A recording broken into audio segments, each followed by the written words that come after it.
Horror is a really broad media genre where we get to dabble in our fears. So some of those fears are quite logical. The dark is scary because anything could be in there. Certain animals are scary to us because they look like predators, or perhaps they just look so different from us that our brains don't really know what to do with them and naturally recoil. Other fears are less universal. For example, I am deathly afraid of Anthony Kiedis from the Red Hot Chili Peppers. As a game design review channel, I get sent a fair few horror games. They're a genre that I have a bit of a love-hate relationship with, and I don't always know how to approach, because sometimes it seems like it's a matter of if it works, it works. Was I frightened? And horror perhaps isn't even really a game genre. A horror game can contain any sort of gameplay or very little gameplay and still be considered a horror game. As a game design educator, I'm usually trying to encourage developers to think about the emotional core of their game. What is your game trying to make people feel, whether it's a strategy game, an action game, a puzzle game? But with horror, that's all there from the outset. It's there in the name of the genre. For that reason, making a horror game is relatively simple, or is it?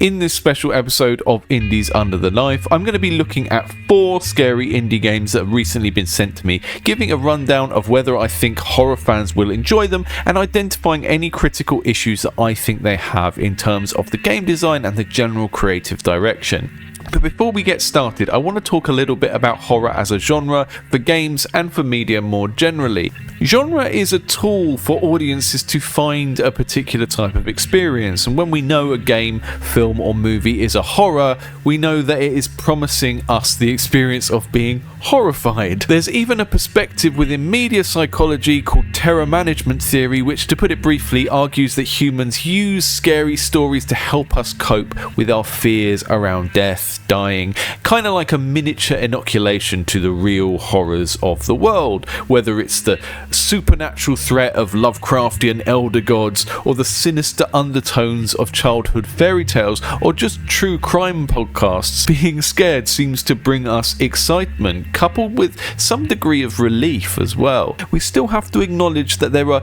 all sorts of different subgenres of horror that seem to be pulling slightly different emotional strings. A hammer horror movie is different from a slasher movie, is different from the torture porn of things like Saw and Hostel, and all of that's different from the kind of body horror we see in Cronenberg. So the term horror quickly becomes insufficient on its own. We have more specific emotional terms we can use, like dread, shock and disgust, and those are going to form part of the framework I'm going to use in this video to talk about these different indie horror games. I find them so difficult to judge, and when it comes to the big published indie horror games, I've never actually finished an Outlast or an Amnesia, even though I've played a lot of them. When I was a kid, I used to play survival horror games, and I used to imagine how much better they would be if they didn't include fighting, if you just had to run away all the time. But now that horror games like that do exist and are the mainstream, I often find them too scary to complete. Is the best horror game the one that scares me out of continuing, or is that just an indicator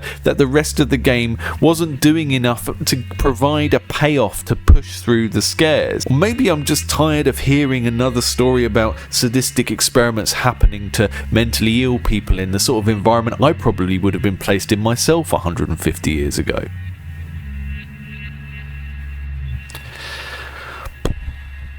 There's even a perspective within the commercial game dev community that horror games are one of the genres where it's easier to succeed. They make good streamer reaction games, and perhaps more cynically, they can satisfy an audience even if the gameplay is perhaps nothing groundbreaking. Okay, you're like, why didn't my puzzle game do well? Take it, keep the puzzles, just cover them in blood. Steam fans love horror games. They just love them. But let's start from the assumption that these developers do want to make better games. How would we go about determining if they're scary, if they're good games, and how and where those things overlap, if at all? Now, I'm not usually one for numerical rating systems, but today I'm going to try and develop one just for the sake of being able to compare and contrast these games through some shared concepts and sort of dimensions of horror. Judging them in terms of 3 criteria to do with horror and 1 general criteria to do with the gameplay. Dread, shock, disgust, and gameplay. The the four genders. By dread, I mean the kind of slow burn, atmospheric build up, the eeriness, whatever is going on when nothing's going on, that creates an atmosphere of fear. And then shock is sort of the opposite of that, of the kind of jump scare stuff, not exclusively jump scare, but those moments that kind of surprise me in a scary way. And then the third category of disgust relates to like gore, body horror. It could be those things, but it might be something more PG. It could just be dirty grossness that again sort of adds up to create a scary or uninviting atmosphere. It's the part of the word phobia which we apply not just to spiders and murderers, but also to foods we don't like baked beans. And last but not least, I'll be looking at gameplay and judging the interactive elements of these games and trying to think about whether they would be interesting or compelling games even without the horror element there. And the winners of this contest will receive whatever is inside this cursed box that I have been told never to open.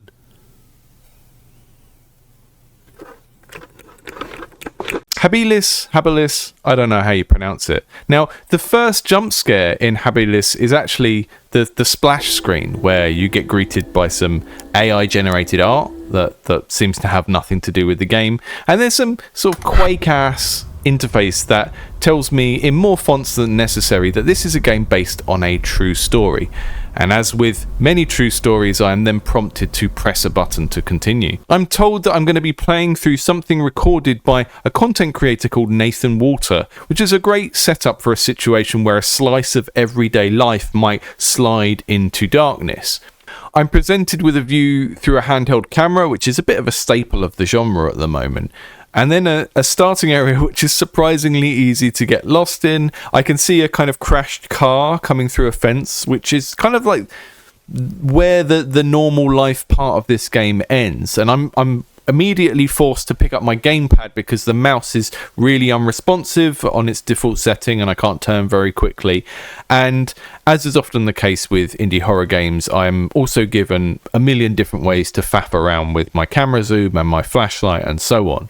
But the entrance to the building that I'm going to be exploring in the guise of this Nathan character doesn't look like something you could stumble across in the countryside. It's much more Doom than X-Files, and this immediately feels like we've gone too far into the future too fast, because the initial setup, that framing device of this being social media footage for overhang urban exploration, that feels a bit strange because we haven't spent any time in the real mundane world before going into full science fiction territory.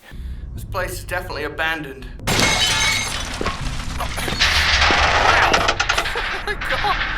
That's crazy!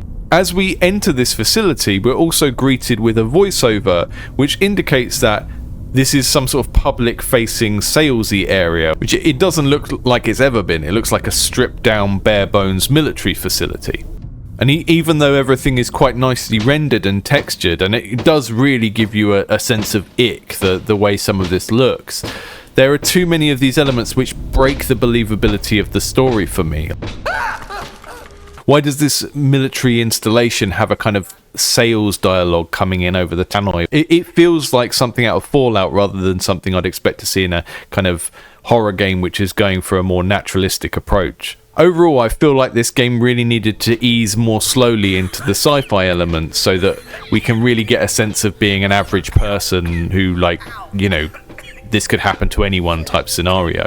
The voice acting for Nathan is really, really well done, and it does a really good way of balancing the kind of character being scared of the situation they're in with this need for them to kind of talk to their audience. Running gags with the audience as well that are sprinkled throughout, like... So, fun fact, guys. A lot of people say a vent can't support a human body, and usually they're right. However, these large industrial facilities sometimes have more robust infrastructure to prevent a collapse. I think that's really, really well done, well written.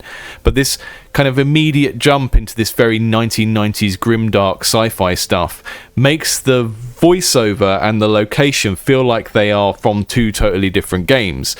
The benefit we should get from the voiceover, that creepy sense of this being something which could happen to a average likable guy that we see every day on the internet, is sort of misdirected into a location which feels like it wasn't designed to capitalize on that scenario.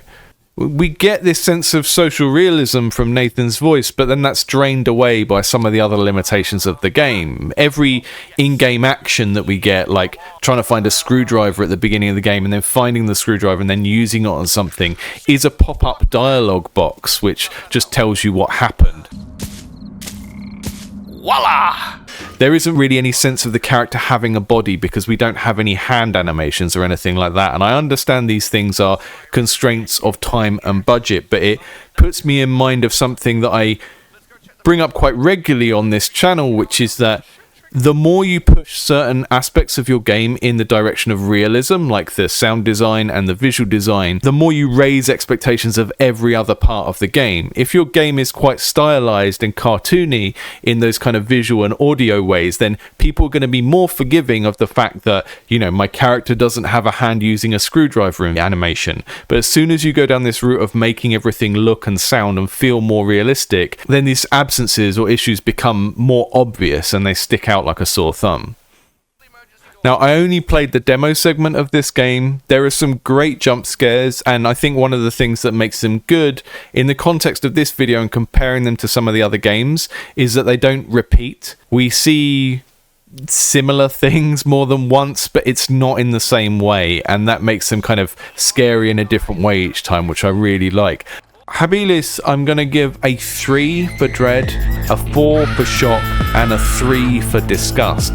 These are creepy and gross feeling environments, but there is something about this weird jump to sci-fi too early in the game that kind of stops them feeling believable. These jump scares are different each time, and I think in a linear story game that counts for a lot when you're trying to scare people, that it should be different each time to some degree. Only a 3 out of 10 for gameplay for me, because all of the interactivity in this game is really just to find the next button or read the next email or something like that. It kind of feels so on rails and linear that the experience that one player has compared to the next player is not really going to be much different from each other. So the experience is very much like riding a ghost train, and the same things are going to pop out at the same time. You know, it's not highly interactive, so it's kind of scoring a lot lower for me on that regard.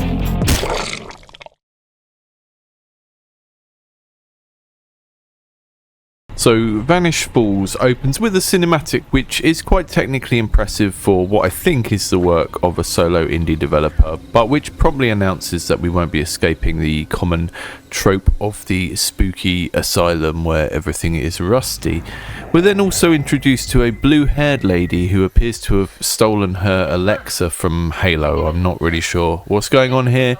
And then a hard-boiled detective who curses at every opportunity, just to be sure that we understand that this is a game intended for grown-ups. These cutscenes are quite impressive in terms of their ambition, but there's an underlying dark edgelordiness that I don't find particularly appealing. There's also this strange opening menu with a continue button in the top right, where I have never ever seen a continue button be in any computer game in my entire life. And my first play gets ended abruptly when I play an arcade machine and this for some reason summons someone with a machine gun who shoots me from a doorway. We are playing this character who is a cop investigating a series of disappearances. We start to see indications of there being an evil corporation, kind of like someone bought the umbrella company from Resident Evil from Wish. But once I get in the shoes of this detective and I'm invited to explore this seedy world and not play an arcade machine and get shot for some reason, I'm left to sort of aimlessly wander around a building, opening doors, and the biggest issue in this game, and potentially easiest to fix, is the camera. The camera is just bad. The camera makes it hard to navigate. It just jumps angles when you move to certain places. You need to decide what that camera is doing. It's either following the character at the same angle, or you do what Resident Evil 1 and 2 and 3 did and have the camera in a specific place in each room. At the moment, it's doing this weird automated thing where it just flips about wherever it wants. This makes the space really difficult to navigate because you can't really tell which part of the building you're facing, and your only way of telling where you've already been is to leave doors open and make a note of that. There are lots of clickable items in the environment, some you can pick up and some which give you some information or some sort of poignant thought that the detective might have, but it's unclear which items are clickable. So it sort of becomes this sort of bad point and click adventure game of just clicking on random things and hoping it does something. We're also told that we can do attacks, which trigger this animation, which makes me think I don't really want to get to the point in the game where I'm going to be fighting, because this is how the animation looks and feels. If you can't make combat that feels good, then take the combat out. Decide what the focus of your game is and don't try to do all of these things. There was a lot of walking around just looking for things, reading things, picking up objects that I had no idea what they were for, you know? I'm picking up scraps of things that indicates that there might be some kind of crafting system, but I don't know. And there is an indication that there is combat.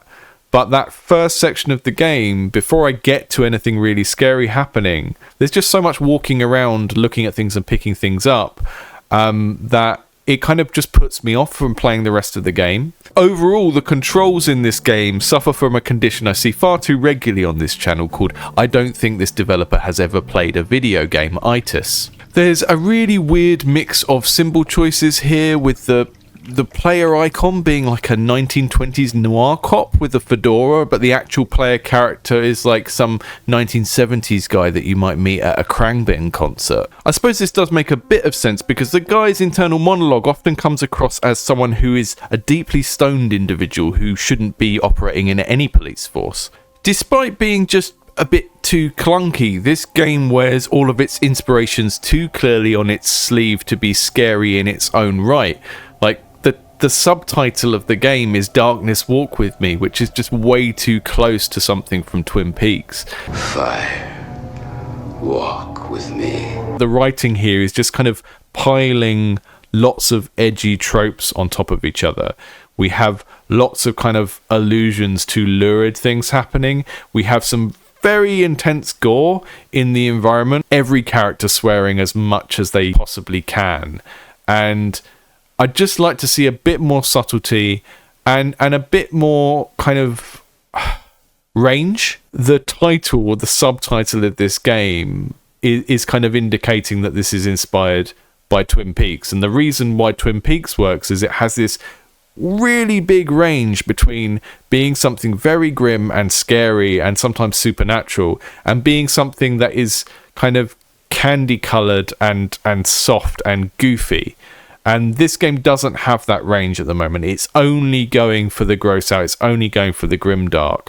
And I appreciate that you might not have time to take people from one of those places to another, but it really makes it hard for me, as you know, on a personal level, to care about this character, to care about this world, to care about this crime, when it's just, you know, the worst version of the world where everything is bad and everyone is bad. The idea of a cop who gradually becomes a necromancer, which is hinted at in this demo, that's cool to me, but it could go either way. If you're going to go down that route of mixing the hard-boiled with the supernatural, you really need what you're doing to be the kind of smooth, mature grimdark that made IPs like The Darkness and Dishonored work, or your character can start feeling more like something from Garth Marenghi's Dark Place. I've got 2 words for you, Sanj. Telekinesis. Teleka what? I don't think this game is meant to be tongue-in-cheek, but in some ways I kind of think it might be more interesting if it was. There are clearly some puzzles here, like this knife, which is too high up and stuck in the wall, and I'm meant to get that down to go and cut open a pillow, which I should be able to open with my bare hands anyway. There's this weird mix of kind of attempted visual realism with these totally arbitrary puzzles that feel like they're out of an early 90s point-and-click adventure game. Unfortunately, by the time I sort of realise that there are puzzles puzzles in the environment, I'm kind of too tired of the writing and of this silly camera and this stupid man in a red jacket to really care about wanting to uncover the secrets of this manky building. Everything that I'm told about in the first 5 to 10 minutes of this game just points towards a big stack of tropes, none of which are inherently interesting in their own right.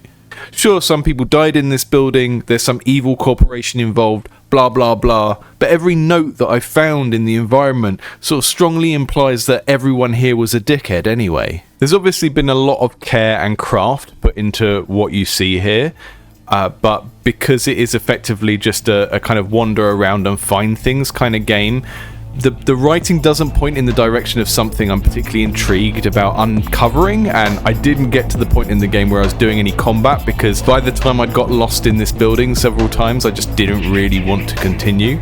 So Vanish Falls gets a 2 out of 5 for dread from me, a 1 for shock. There wasn't really much that happened in the time that I played that really made me jump. A 3 for disgust, which mostly comes from the way that the characters speak about the world and about each other in this game. It's kind of a grim world where everyone in it appears to be quite unpleasant. And a 4 out of 10 for gameplay. There isn't much interactivity in this game, and what was there didn't really make me want to play more of it. Overall, it's a shocking 40% from me. One Socket, as you can see, is a highly stylized game, which means it dodges some of those issues around what happens when you make a game that looks too realistic in some ways and not in others. We open with a voice of authority telling us that if we submit to some sort of tests, then we can help our fellow dome dwellers, whatever that means. I like all of this setup because it's leaving quite a lot to the imagination. It really doesn't tell us too much, just enough to kind of create a mood. And then we've got this very Inscription-esque 3D space that we can only move around by clicking, and that zooms us in on important objects.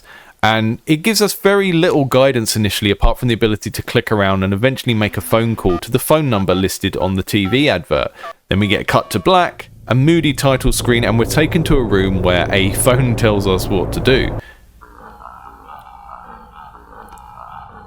In my first playtest, I had a few issues with sort of general clunkiness and not knowing what to do. One of these was being able to click forward in dialogue while also being expected to do other things in the environment in the background. Sometimes it just wasn't totally clear what was happening. But overall, this is a really interesting take on the escape room format, and the developer has clearly thought a lot about interactivity in general, and the horror of this game is very in conversation with the interactive elements in a way that I find interesting. The game is there in the title, One Socket. It's a reference to the fact that yes, we have this generator for creating power which drains very quickly, but that generator only has space for one thing to be plugged in at any given time.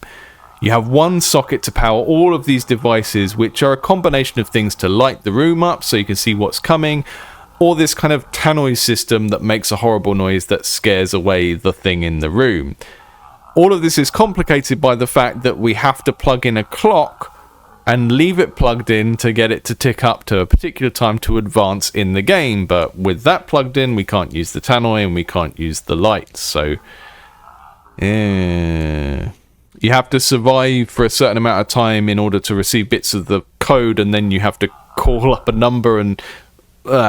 It's safe to say I didn't survive very long, but the central premise is really intriguing. If you leave the clock running for too long, then you have nothing to detect or deter the monster that is creeping up on you, and the monster is kind of goofy looking, but very shocking when you turn around and see it there. Remember that the camera movement in this game isn't free, so I can't just turn my head. I can only kind of click to face very specific directions, and there are two directions where the monster might be coming at you down this hallway, which is why you have two separate lights as well. The whole thing is a bit like playing a game of chicken with the horror, and it gives the horror a particular feeling because the player is involved in it every step of the way. It's not something that sort of happens to you on rails or is just happening around you like a ghost train while you walk through an environment. In order to progress in the game, you have to sort of tempt fate and kind of interact in a way that takes risks and pushes your luck. You have these small pockets of breathing room when you've just scared the monster away, and then you're switching everything around to kind of plug the clock in, and it really is quite disturbing trying to kind of push yourself past your threshold of what you think you can take. So the developer of this game, Rateful, said they were kind of going for a Five Nights at Freddy's type game, and they sent this out to a lot of different horror YouTubers. It's had a lot of views already, but it never really caught on, and they kind of want to sort of help understanding that. It's a difficult one, isn't it? Because I would hesitate to even call it a puzzle, because you sort of know what everything does and what situation you need to do each thing in. I wouldn't say it even really models an escape room type scenario, because nothing I can see in this game is really a puzzle. They're more kind of activities, and you have to decide which one to do at any given time. Yeah, I don't know. It's a shame, because I think it's a really good concept. But again, I maybe the underlying issue is that people that want horror games just kind of want a dumb experience of like running away from something. It might even be worth thinking about this problem through the lens of something like polyvagal theory, which is a theory from neuropsychology that our nervous system moves through different stages, and as we enter or exit these different stages, our ability to think and act in particular ways is increased or reduced. This would help to explain why a lot of successful horror games, which do include other elements such as puzzle or strategy, kind of chunk up their horror elements and don't try and do both things at the same time.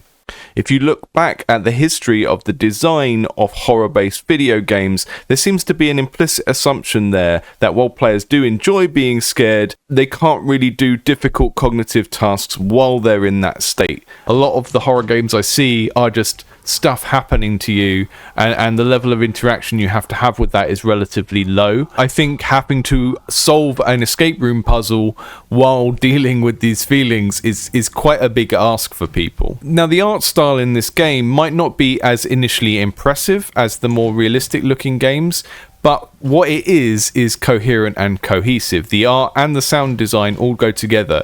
There's nothing which feels like the developer has cheaped out on it or just stuck something in without thinking about how it fits into the whole thing.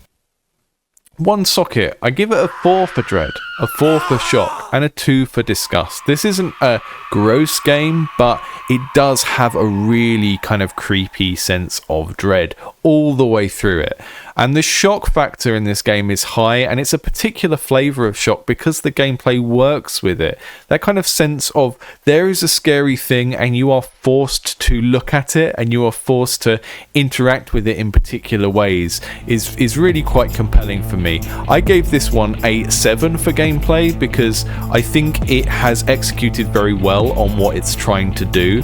It works well as an escape room, and while I didn't complete the escape room, it didn't feel broken. It felt like it's a fully formed thing. I think this game would work fine as not a horror game. You could just replace the scary thing with a fail state, like, you know, a bomb exploding or something like that, and it would still work. But the fact that the escape room gameplay works so well to create this kind of particular kind of jump scare where you have to force yourself to look at the thing is really quite strong. It's only a 7 and not an 8 or a 9, just because there were those few UX issues, like sort of not knowing when the battery was fully charged on the generator and stuff like that. But I think this one is really strong overall, both as a scary thing and as a game. Overall, One Socket gets a very respectable 68%. Footage.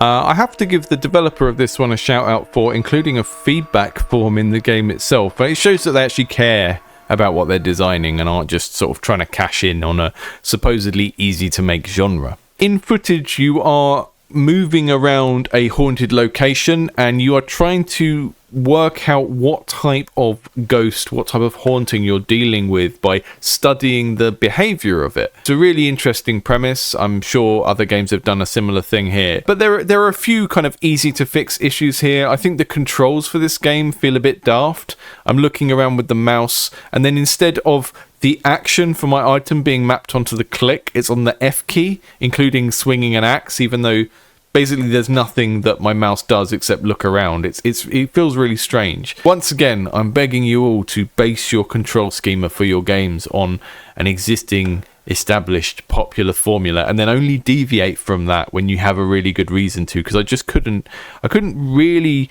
understand why the controls were the way they were in this game. There is a anxiety bar in this game which kind of shoots up when you interact with a ghost, and you have to take medicine to keep it back down, which we've seen a lot of this in horror, but it's a little bit hard to see, and that did lead to some situations where I just suddenly died or had a heart attack or whatever was supposed to be happening without realizing it was coming, because I couldn't see that bar. It's a little bit thin, a little bit faint. This is a game of trying to do some sort of deduction. So I think the closest thing I could compare it to is something like Cluedo, or Clue for our American friends, which kind of makes sense because it looks like I'm viewing the world of this game through Colonel Mustard's night vision goggles.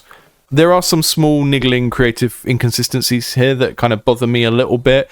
The main one really is this vignette, the filter that we have to make it look like a video camera. This is way too old. It's too vintage. It looks like something from like a winding camera from 100 years ago. If this is a small handheld camera, it should be a kind of VHS effect rather than this projector effect.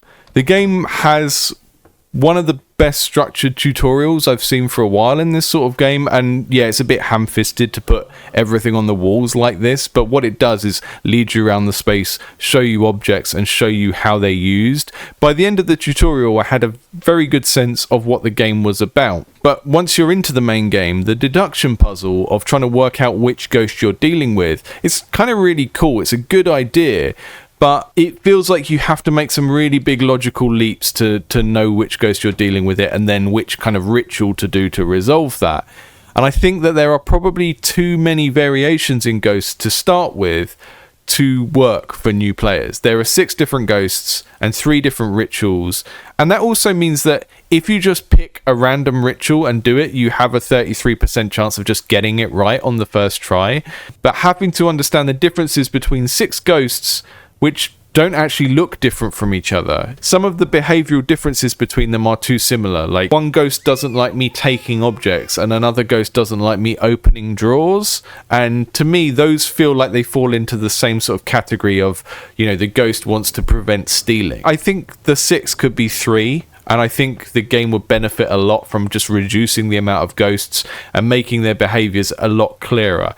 This is the kind of game where it's a really neat idea, but the 2 things you're asking players to do, which is be scared and kind of be smart and deductive, they just might not go together. I think there is a real tension between making a scary, jump scare driven game and appealing to people who want to play detective in a game. The amount of people who want to do both those things at the same time could be really small. From a cultural level, it also felt a bit weird that we've got kind of Japanese Ringu style ghosts here, and then allusions to, using the Bible to exorcise a ghost in the kind of Catholic tradition. It felt weird to mix these things together. I appreciate that, again, the game is going for this. There are a diversity of hauntings, and the whole point is to deduce which one you're dealing with, but the ghosts don't look different. The behaviors are so nuanced. And then the kind of throwing in these different things of this one uses the Bible, this one is burning this kind of ritual altar. It just felt a bit confused in the way it was mixing all of these things together. What I do really like in this game is this central premise. And again, it's kind of a push your luck thing like we saw in One Socket. But in order to identify the ghost, you have to deliberately try to annoy it in order to work out what behavior it doesn't like, and what thing you can do in the environment is going to annoy that ghost. What the game doesn't do a very good job of is like tracking what you've already observed or seen. Now, there is a checklist in one of the menus where you can kind of go in and tick off what you think is annoying it, but it's just not prominent enough for something that is supposed to be the core of the game. Once I was playing a proper level after the tutorial, it was a little bit difficult to find items because the environment kind of looks the same in a lot of places. I found it a little bit difficult to find items. They're not necessarily in logical places. This isn't a place that's designed to be like, oh, this is the medical center, there's medical stuff there, this is the tool center, that's where you get an axe. It felt a bit like a kind of abstract dungeon where anything could be anywhere, and that meant that I was kind of just roaming around it randomly looking for stuff. The main game also felt quite unforgiving in terms of understanding when I was going to die, and it seemed like I just got spooked once and was KO'd. And again, this might be an issue with how small that anxiety bar is and how difficult it is to see. I think this game is in an interesting place because this kind of process of elimination deduction game is inherently quite interesting, and it's a cool idea. But I think mixing that in with the jump scares and the kind of fail state where you can die, it kind of narrows down the audience for this significantly, because I think the sort of horror audience that enjoy jump scares want a mindless game, and the sort of audience that want to play a game that is a true deduction game, the amount of games where the player is really asked to deduce things in this way are quite small. It's in a weird place because you can either kind of stick to what it is and push really hard in the direction of just making the deduction easier to track, you know, adding some kind of helper stuff in so that it's easier for the player to understand what they've seen and what should be recorded in their little book and stuff like that. But I think that the deduction element and some of the kind of the jump scares and the shocks are just kind of fighting with each other in terms of what this game is. There is an issue for me with the jump scares as well, is that they happen quite a lot, and it is effectively the same thing happening over and over again. And while it is scary, the more often it happens, the less scary it gets. And because this is a skill-based game that you're supposed to kind of play iteratively over and over again and get better at, those jump scares are only going to get less scary and probably just move into the realm of being irritating rather than scary. Scored this 4 out of 5 on Dread, 3 out of 5 on Shock. The jump scares are scary, but they are repetitive. And 2 out of 5 on Disgust. These environments are kind of dirty and grim, and they're not places you want to be, but there's also this weird clash going on with this kind of 1910 camera and then reference to mobile phones and then environments full of antiques, and it's just kind of hard to understand the setting and what the environment is supposed to be. And all of this weird mix of kind of cultures and different types of haunting just kind of didn't really work for me. The sense of dread is there. The limited visibility and the color palette really do give you a sense of dread. We don't get some of the stranger parts of kind of supernatural horror that we often get in haunting films, like stuff involving bugs or slime dripping down the walls and all of that kind of element. And overall, the ghosts in this game kind of just look like people. There are areas of this game where even without the interactive element, I feel like the scariness could have been pushed by just making things a bit uglier looking. This one's a 6 out of 10 for me on the gameplay. I think it's a really cool idea, and I think there are some things that can be done to make that idea be kind of executed a bit better.